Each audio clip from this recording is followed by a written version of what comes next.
मर्यादा का उल्लंघन कर रहे हैं आप वज्र अंगी की, जिन्हें आजकल लोग बजरंगी कहते हैं। ये बजरंगी शब्द वास्तव में मूल रूप से वज्र अंगी है। ब्रह्मचर्य तपश्चर्या के कारण जिसके अंग वज्र जैसे हो गए हैं, उस वज्र अंगी को लोगों ने बजरंगी शब्द बना दिया है। जैसे ये खराब काम किया, अच्छा काम नहीं है।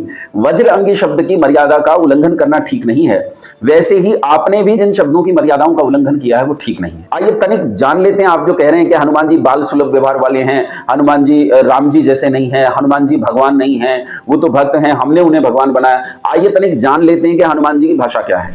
नमस्ते मित्रों, पिछले कुछ दिन से एक बड़ा विवाद एक फिल्म को लेकर चल रहा है और मैंने उस पर टिप्पणी करना बिल्कुल भी उचित नहीं समझा। मैंने उस पर कहीं भी टिप्पणी नहीं की। कई सारे लोगों का बार बार आग्रह रहा और कुछ चीजें, कुछ दृश्य उन्होंने मुझे दिखाए, तो मुझे लगा कि अपने उन मित्रों के लिए जिन्हें वास्तव में इसकी आवश्यकता है, उनके लिए कुछ चीजें कही जा सकती हैं। आदि पुरुष नाम से कोई फिल्म है और मैंने तो देखी नहीं है। कुछ ट्रेलर्स, कुछ छोटी छोटी क्लिप्स मुझे दिखाई गई हैं जिनमें मैंने उनके वाक्यांश देखे हैं कि वो कैसे संवाद वहाँ कथोपकथन किस प्रकार का है, वो सारा का सारा देखा है। कुछ चीजें मैं यहाँ, दो चीजों को मैं कहना चाहता हूँ। यहाँ मेरा मकसद उस फिल्म से, उसके डायलॉग से, उसके डायरेक्शन से, उसकी कहानी से मेरा कोई संबंध नहीं है। मेरा संबंध यहाँ वर्तमान सामाजिक परिप्रेक्ष्य से है। वर्तमान सामाजिक परिप्रेक्ष्य में दो चीजें हैं। एक तो मनोज शुक्ला जी, जो अपना नाम मनोज मुंतशिर लिखते हैं, एक तो उनके संबंध में कुछ लोगों का अपना एक आकलन बन गया है, उसके संबंध में कुछ कहना चाहता हूं। और थोड़ा सा मनोज शुक्ला जी के बारे में, जो अपने आप को मुंतशिर लिखते हैं, उनके बारे में थोड़ी सी चर्चा करना चाहता हूं। मनोज मुंतशिर जी एक अच्छे कवि हैं। उनका पहले भी काव्य हमने सुना है, कुछ अच्छे कविताएं उन्होंने लिखी हैं और यूट्यूब और सोशल मीडिया के माध्यम से उनकी कविताएं सुनी हैं। उन्होंने दूसरों के काव्यों का भी पाठ किया है, उनका काव्य वाचन भी अच्छा है। देखने से ऐसा लगता है जैसे वो धर्म प्रेमी हैं, धार्मिक हैं। कतिपय वीडियोस उनके दिखाए गए जो शायद पहले वीडियोस हैं, जिनमें वो इस चीज की वकालत करते पाए कि मेरे पिता जो हैं वो शिव स्तोत्र गाते थे तो मैं रसूल अल्लाह गाता था। ऐसा भी कोई वीडियो मुझे कुछ दिखाया गया। लेकिन यहाँ ये थोड़ी सी चर्चा करते हैं। सबसे पहले हम हनुमान जी को लेकर बात करते हैं। हनुमान जी के संबंध में लोगों का मत ये है, लोगों को थोड़ा क्रोध है कि उन्होंने उनकी जो संवाद शैली है वो बहुत ही गंदे और निचले स्तर पर ला दी है। मनोज शुक्ला जी का कहना यह है कि मैंने चीजों को आज के परिप्रेक्ष्य में डालने का प्रयास किया है। ठीक है, आप भाषा बदल सकते हैं, चीजें बदल सकते हैं, लेकिन आप भाषा की मर्यादा नहीं बदल सकते। आप उस पात्र की मर्यादा नहीं बदल सकते। एक स्थल पर आप कहते हैं कि ये कहानी ज्यों की त्यों रामायण है, दूसरे स्थल पर आप कहते हैं कि ये रामायण से प्रेरित है। चाहे वो रामायण है ज्यों की त्यों और चाहे वो रामायण से प्रेरित है, इन दोनों ही परिस्थितियों में आप कथोपकथन में उस पात्र की मर्यादा का उल्लंघन नहीं कर सकते। मर्यादा किसकी? मर्यादा का उल्लंघन कर रहे हैं आप वज्र अंगी की, जिन्हें आजकल लोग बजरंगी कहते हैं। ये बजरंगी शब्द वास्तव में मूल रूप से वज्र अंगी है। ब्रह्मचर्य तपश्चर्या के कारण जिसके अंग वज्र जैसे हो गए हैं, उस वज्र अंगी को लोगों ने बजरंगी शब्द बना दिया है। जैसे ये खराब काम किया, अच्छा काम नहीं है। वज्र अंगी शब्द की मर्यादा का उल्लंघन करना ठीक नहीं है, वैसे ही आपने भी जिन शब्दों की मर्यादाओं का उल्लंघन किया है वो ठीक नहीं है। आइए तनिक जान लेते हैं, आप जो कह रहे हैं कि हनुमान जी बाल सुलभ व्यवहार वाले हैं, हनुमान जी राम जी जैसे नहीं है, हनुमान जी भगवान नहीं है, वो तो भक्त हैं, हमने उन्हें भगवान बनाया। आइए तनिक जान लेते हैं कि हनुमान जी की भाषा क्या है। ये पुस्तक लेकर बैठा हूं, पुस्तक है वाल्मीकि रामायण। ये वाल्मीकि रामायण मैं आपके सामने प्रस्तुत कर देता हूं। ये वाल्मीकि रामायण है जो ऋषि वाल्मीकि की है और इसमें सारे के सारे कांड जो ऋषि वाल्मीकि ने लिखे हैं वो सबके सब इसमें बाकायदा उल्लिखित हैं। मैं आपसे बताऊं कि इतिहास लेखन दो प्रकार का होता है। एक प्रत्यक्ष इतिहास लेखन होता है, एक परोक्ष इतिहास लेखन होता है। प्रत्यक्ष इतिहास लेखन उसे कहते हैं जबकि इतिहास को लिखने वाला जिसके संबंध में लिखा जा रहा है उसके काल में जीवित हो और उसके काल में उसके चरित्र को देखकर वो लिखता है। जैसे आप और मैं आज के काल में किसी एक प्रधानमंत्री, राष्ट्रपति जो वर्तमान में हैं, उनके संबंध में हम कुछ लिखें। ऐसे ही राम जी के समकालीन थे भगवान वाल्मीकि। भगवान वाल्मीकि ने राम जी के काल में रहते हुए उस इतिहास को लिखा है, इसलिए ये एक तरह से प्रत्यक्ष इतिहास लेखन है। और इस प्रत्यक्ष इतिहास लेखन में हनुमान जी के संबंध में राम जी क्या कह रहे हैं ये थोड़ा सा आपको बता देता हूं।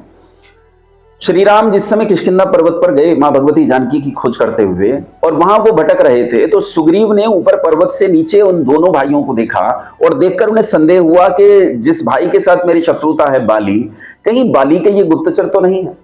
और तब अपने सारे सचिवों में ये ढूंढ कर कि हम सब में सबसे बुद्धिमान व्यक्ति कौन है, उन्होंने हनुमान जी का चयन किया और हनुमान जी से कहा कि भ्राता जी तनिक आप जाकर देखो कि ये दोनों बाली के गुप्तचर तो नहीं है। अब हनुमान जी आए और हनुमान जी आकर लगभग 1.5-2 घड़ी राम जी के साथ बात करके चले गए। 1.5-2 घड़ी का मतलब होता है पौना घंटा से 1 घंटा। इतनी देर बात करके वो चले गए। जब वो चले गए उसके बाद राम जी का मुंह खुला रह गया।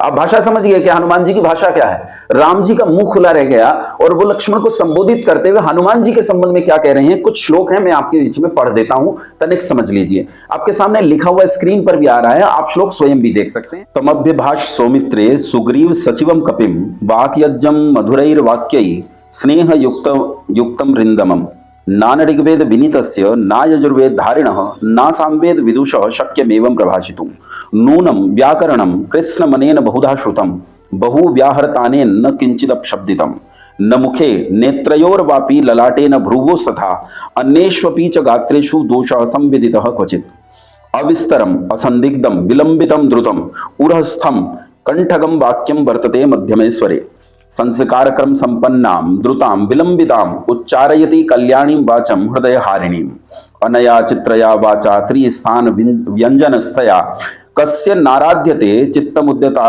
सेररेरपि एवं विधो यस्य दूतो न भवेत् पार्थिवस्य तु सिद्ध्यति हि कथम तस्य कार्याणां गतयो नघ।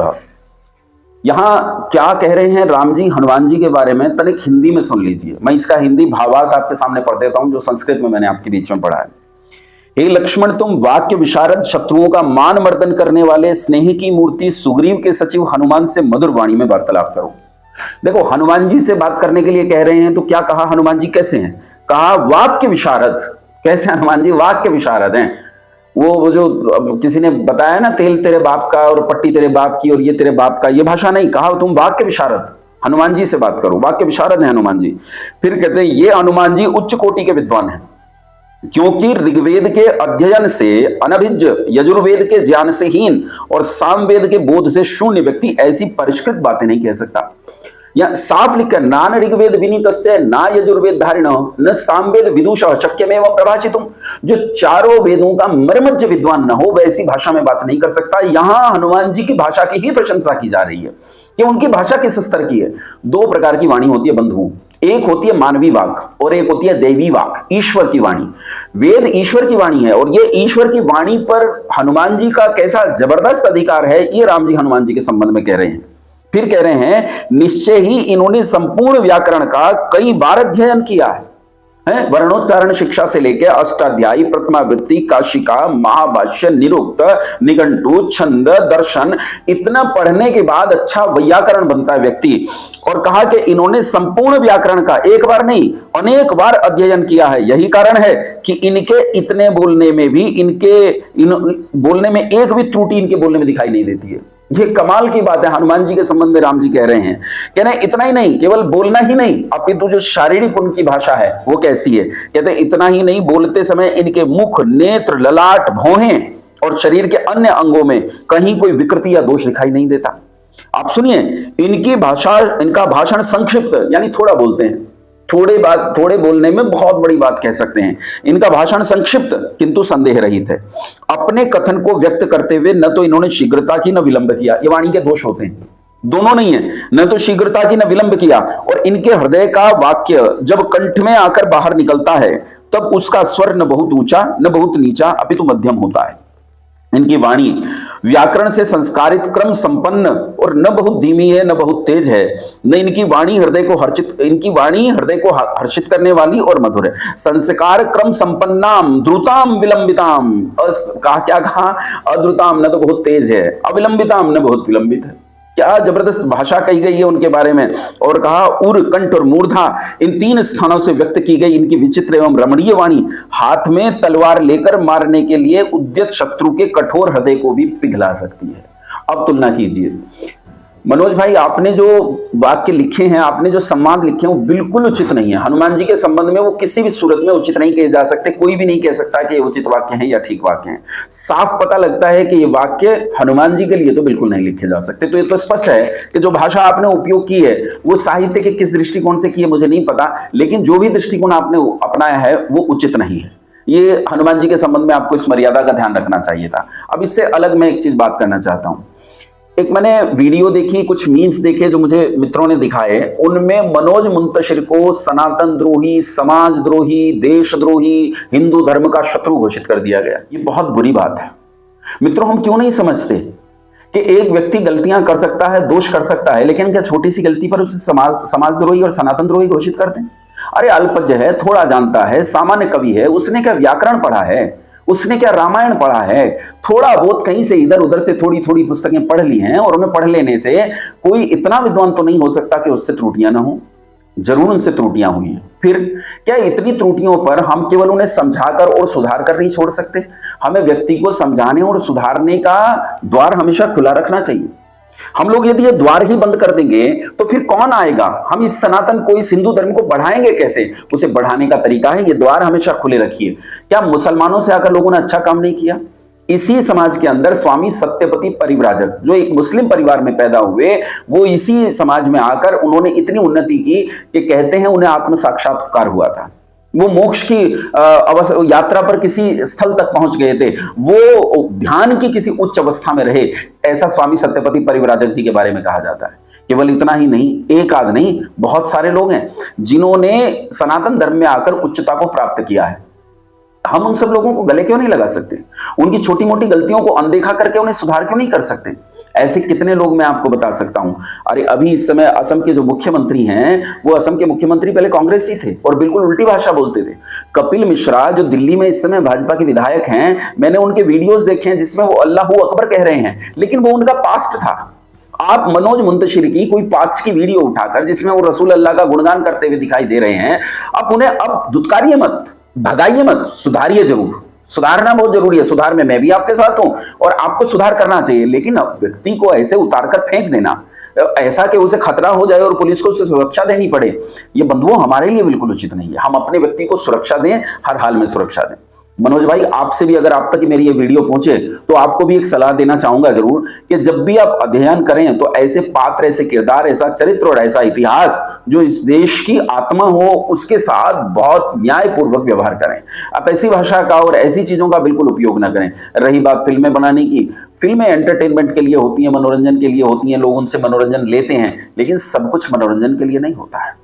सब कुछ मनोरंजन के लिए नहीं होता, कुछ गौरव के लिए होता है, कुछ अभिमान के लिए होता है, कुछ स्वाभिमान के लिए होता है। उस अभिमान, स्वाभिमान, उस मर्यादा और उस गौरव को इस एंटरटेनमेंट से अलग करके देखिए। ये आपके लिए सलाह है। समाज से मैं चाहूंगा कि इतना दूर मत फेंकिए कि व्यक्ति आपके निकट ना आ सके। उनसे स्नेह कीजिए, सुधारिए कि आगे से गलतियां ना करें, गले लगाइए, जाने मत दीजिए। बहुत धन्यवाद, आप सभी को प्रणाम।